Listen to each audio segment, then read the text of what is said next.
Tapos, edi, ano nga, may ganun na haba na ano kahit natusok ko sa, tawag dito, natusok ko dun sa parang lupa.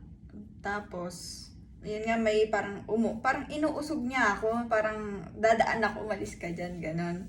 Tapos pagtingin ko pala ka, like, diring-diri talaga ako, ganun. Pero doon nakita ko siya, sobrang weird niya kasi nga naglalakad siya. Aside sa naglalakad siya, yung kalahati ng katawan niya, pakpak ng paru-paro.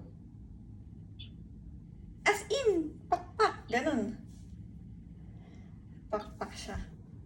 Pero malaki siyang palaka. Alam mo yung mga nilalagay ng mga Chinese doon sa harapan ng ano nila, ng kahera nila. Ganun siya, like, ew.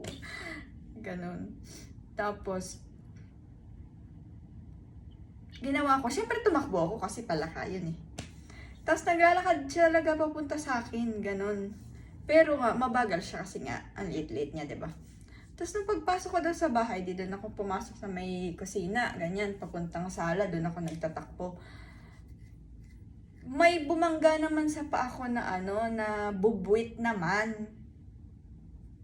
Pero para mukha siyang laruan na bubwit, pero ganun. Tapos, shucks, nakalimutan ko na yung sunod na nangyari. Basta ganun, sobrang weird. Basta, tas ngayon, pangalawang beses ko nang napapanaginipan si Taylor Swift. Hindi ko alam kung bakit. Samantalang hindi pa ako nakikinig ulit ng mga kanta niya. As in, di ba, nakaririnig ba naman yung mga pinapatugtog ko kung ano-ano Hindi ko lang. nga daw kasi nakikinig ng kanta niya, puro OPM. Basta sobrang weird. Puro ka daw Sunday vibes, kahit hindi pa Sunday. Ang naiisip ko, parang, ang tawag dito? Hindi ko hindi ko matandaan kung ano yung panaginip ko tungkol sa kanya.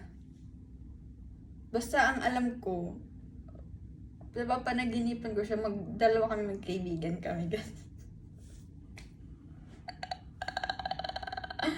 Sobrang weird. Basta yun. Halos lahat ng mga kainan sarado pa. Tapos wala ding nasigureng kampong dun sa binibilhan ko. Tapos naglibot ako dun sa tapat. Wala din, halos sarado pa. Halos lahat ng mga tindahan. Ha? Ewan ko, baka siguro dahil Chinese New Year kahapon, baka hanggang ngayon sarado pa sila. Tsaka ngayon kasi yung start ng Ramadan eh, so baka, ewan ko, kung baka nag-a-adjust pa sila or eme. Tapos may trinay akong bago dyan sa baba. Diba lagi kong binibili yung chicken chop? Ngayon naman, ano pa nga to? Creamy butter chicken rice. At maanghang siya. Creamy butter chicken rice. Look at that. Buo-buo pa yung sili. Buti na lang buo-buo yung sili, kundi mahanghang talaga to. Tikman natin kung masarap. Chinek ko din dun sa binibilhan ko ng chicken rice. Pero, kahit sila wala silang tinda. So, feeling ko bukas wala ding chicken rice. Pero ngayon, tanggalin ko muna itong mga sili. Yung sili? May sili. Ang laki, buo-buo pa. Matik tumaanghang. Feeling ko kulang yung kanin. Dahil pala sinabi ko nung spicy. Kala ko hindi siya spicy. Next time. Feeling ko masarap siya. Meron nga sila dun salted caramel. Ay ano nga yun? Salted butter. Look at that. So dami. Kain! Tutukan yan dito lang sa Pinoy Big Brother Celebrity Collab Edition 2.0. Sagot nila, but ayun nga po, naawa lang din kami kuya kasi hindi pa po sila kumakain hanggang ngayon. Ulit din po kami kuya na hanggang ngayon yung baso po na yun na binigay ni Miguel sa kanila kuya, hindi pa rin ubos. Kapag narinig mo ang salitang sakripisyo, ano ba ang unang bagay na pumapasok sa isip mo ngayon? Giving up something important or precious to you kuya in exchange for the happiness or comfort of another person. At dahil nga gano'n ang sitwasyon nila, Pero masarap. ang kaya mong isakripisyo. Much! Si Carmel agad na ipinaalam sa girls sa Ultimate Eye ang ginagawa ni Princess. Grabe, nakita niya si Princess! I'm done with my lunch. Now I have this mango. Tapos meron silang kakaibang eto, sausawan. Salt daw to. Tawag nila salt.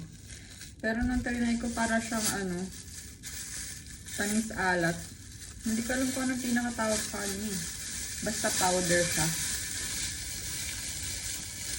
Mukha siyang buhangin. Ha? Para sa mga. Para sa mangga. Sa kahit anong prutas, ganun. Nakikita ko yung iba, binubudbud pa nila eh. Ganun. Pero, yeah. Mukha siyang buhangin, bro. Look.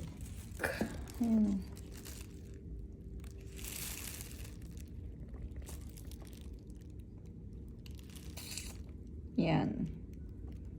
Diba? Natry ko na to nung nakaraan. Okay naman siya. Parang mas okay nga siya kapag may budbud. Pero hindi ko siya binubudbud. Sinasawsaw ko lang. Like this.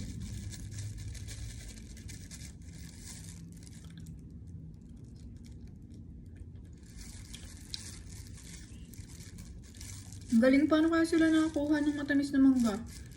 Samantalang yung mga nabibili ko baga dati, sabi ko sa'yo, wala talagang kalasa-lasa.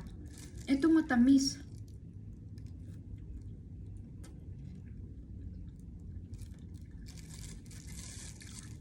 Grabe.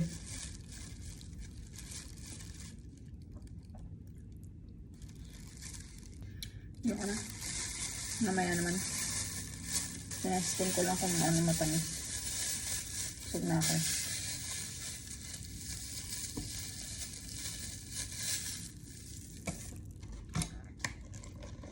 Meron akong binili sa Cotton On, yung swimwear, naalala nyo?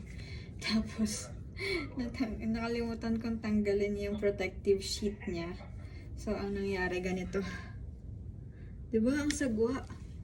So, nag-post ako dun sa isang page. Sabi nila, makakatulong daw tong baby oil plus brushin. Effective. Ayan, tingnan nyo. Tanggal. Oh, diba? Mukha siyang naihian. Pero baby oil yan. Pinata ko lang directly sa tela. Tapos saka ko brinash. Parang ganito lang. Baby oil. Ang dami. Basta patak lang. Tapos yan, nabrushin nyo na.